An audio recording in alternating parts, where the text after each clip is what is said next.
ओम शांति। 19 मार्च हमें स्वयं भगवान आकर पढ़ा रहे हैं। कहते हैं बच्चे, ये तुम्हारी पढ़ाई सोर्स ऑफ इनकम है। तुम इससे 21 जन्मों की बादशाही ले सकते हो। अब मैं तुम्हें अपना परिचय खुद दे रहा हूँ। मेरे द्वारा मेरे को जानो, और मेरे को जानने से तुम सृष्टि के आदि मध्य अंत को भी जान सकते हो। मैं ही तुम्हें ये सारा ज्ञान दे रहा हूँ। ये श्रेष्ठ पढ़ाई है, पर ये किसकी बुद्धि में धारण होगी? जो परमत मन मत पर नहीं चलेंगे। समझो कोई भगवान वाच के विपरीत बात सुनाता है, वो जैसे तुम्हारा शत्रु है, क्योंकि बुद्धि को भटकाएगा, भ्रमित करेगा। बाबा तो शास्त्रों के लिए भी कह रहे हैं। व्यास ने बहुत झूठी झूठी बातें लिख दी हैं, उससे लोग भ्रमित हो गए हैं। तुम्हें उनको सुनना नहीं है। अब भगवान पढ़ा रहा है तो केवल उसकी ही सुनना है। सचमुच बहुत बड़ी बात है ना। अब मैं आऊं कब? शिव जयंती भारत में मनाते हैं, अब मनाते हैं, सतयुग त्रेता में नहीं मनाते। तो मैं संगम पर आता हूँ, ब्रह्मा तन में आता हूँ, श्री कृष्ण के तन में नहीं। श्री कृष्ण को हेवनली गॉड फादर नहीं कह सकते, उसको हेवनली प्रिंस कह सकते हैं। उसने हेवन की स्थापना नहीं की, वो तो हेवन का प्रिंस बना, उसने राज किया बड़े होकर।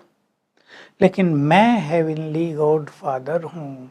मैं ही भारत में आकर हेवन की स्थापना करता हूँ। ये भारत बहुत महान था, बहुत साहूकार था, मैं तुम्हें बता रहा हूँ।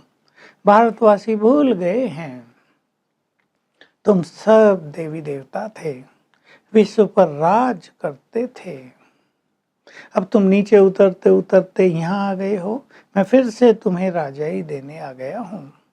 ग्रंथ में, ग्रंथ माना सिखों का जो गुरु ग्रंथ साहब है, बाबा भी पढ़ते थे भक्ति में। कह रहे हैं ग्रंथ में लिखा है, मनुष्य देवता किए करत न लागी वार। तो मनुष्य हैं कलयुग में, देवता है सतयुग में। तो जरूर मैं संगम पर ही आऊँगा। लेकिन मैंने मनुष्य को देवता कैसे बनाया, कब बनाया, उन्हें क्या ज्ञान दिया, कैसे राजयोग सिखाया, ये कोई भी नहीं जानते। वो तो केवल दिखा देते हैं, विष्णु की नाभि से ब्रह्मा निकले।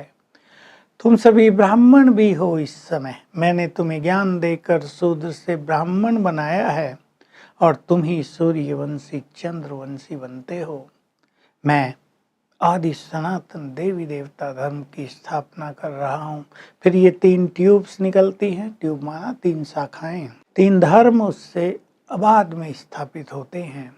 फिर उनके और पत्ते टहनियाँ निकल जाती हैं, यानी एक एक धर्म से अनेक शाखाएं हो जाती हैं। और जब धर्म बिल्कुल तमोप्रधान स्थिति में पहुंच जाते हैं, तब मैं आता हूँ। सब धर्मों का विनाश कराकर एक सत्य देवी देवता धर्म की स्थापना कर देता हूँ। अब मैं फिर से आया हूँ। तुम पुरुषार्थ कर रहे हो। सबकी एक रस अवस्था तो रहती नहीं है, बाबा जानते हैं। जब एक रस अवस्था हो जाएगी, तुम योग युक्त हो जाओगे, तो तुम कर्मातीत हो जाओगे, फिर तो लड़ाई लग जाएगी। अभी तो रिहर्सल होती रहती है, छोटी मोटी लड़ाई लगती है, फिर बंद हो जाती है। लेकिन आखिर सभी धर्मों का विनाश तो होना ही है, क्योंकि अभी सभी धर्म तमो प्रधान बन गए हैं, और मैं उसी महान कार्य के लिए आया हूँ। मैं तुम्हें ये श्रेष्ठ ज्ञान दे रहा हूँ। तुम भी इस समय मास्टर ज्ञान सागर बन जाते हो। तुम्हें प्रेम का सागर, सुख का सागर बनना है। बहुत सुंदर शब्द है।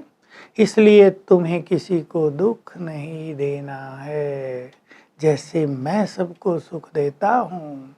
जो गुण मेरे में हैं, वही तुम सब मेरे बच्चों में भी होने चाहिए। ध्यान से सुने सभी। मैं सबको सुख देता हूँ, तुम्हें भी सबको सुख देना है। तुम्हें दैवी गुण धारण करने हैं, मुख से जरा भी कटु वचन नहीं बोलने हैं। बाबा बहुत अच्छी शिक्षा हमें दे रहे हैं, और पढ़ाई पर तुम्हें पूरा ध्यान देना है। ये पढ़ाई तुम्हें महान बनाने वाली है। इससे तुम राजाई प्राप्त कर लोगे। तो तुम्हें इस नशे में भी रहना है, अपार खुशी में रहना है। कौन हमें पढ़ाने आ गया है? बस गलती शास्त्रों में यही करती। ज्ञान दिया मैंने, क्योंकि ज्ञान का सागर तो मैं हूँ निराकार शिव। नाम लिख दिया श्री कृष्ण का, शिव शंकर एक कह दिया। शिव जयंती मनाते हैं तो शंकर का चित्र रख देते हैं, लेकिन श्री कृष्ण ने ज्ञान नहीं दिया। ज्ञान का सागर मैं हूँ। मैं श्री कृष्ण की आत्मा को भी ज्ञान देकर उन्हें ऐसा बनाता हूँ। बस ये भूल अगर करेक्ट हो जाए तो भारत का कल्याण हो जाएगा। भारत को लोग भिन्न भिन्न तरह से मदद करते हैं, क्योंकि भारत सबसे महान और साहूकार था। समझते हैं अब नीचे उतर आया है, तो सब बहुत मदद करते हैं। बाबा अपने को एक टाइटल दे रहे हैं, मैं धोबी भी हूँ।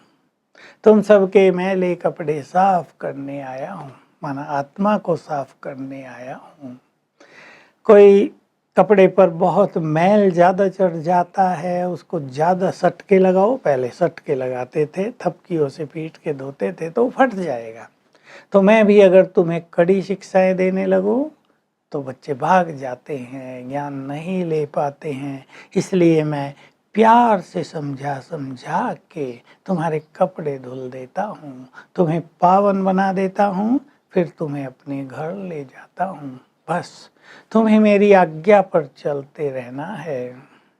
तुम्हें राजयोग का बहुत अभ्यास करना है, ताकि तुम्हारे मैले कपड़े धुल जाएं, तुम पूरे स्वच्छ हो जाओ, फटो नहीं, तुम्हें सजाएं न खानी पड़े। बाबा का बहुत प्यार है अपने सब बच्चों से। वरदान है, ब्राह्मण जीवन की रीति और नीति प्रमाण चलने वाले व्यर्थ संकल्पों से मुक्त बनो।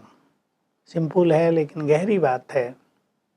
ब्राह्मण जीवन के लिए बाबा ने जो नियम धारणाएं बनाई हैं, उन पर यदि हम चलते रहते हैं और शुद्ध प्रवृत्ति करते हैं, माना शुद्ध सेवाएं, प्रवृत्ति को भी, अपने गृहस्थ व्यवहार को भी शुद्ध बना लेते हैं, तो व्यर्थ से मुक्त हो जाएंगे।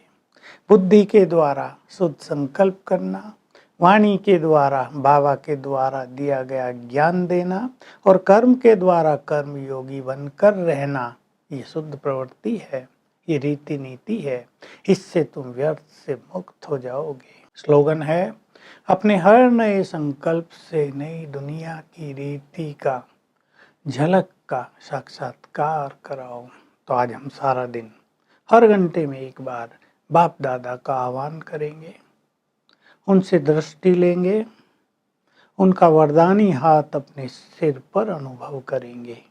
Om Shanti. To watch Peace of Mind channel videos on YouTube, subscribe us on youtube.com/tvpeaceofmind. Just a click for a peaceful life.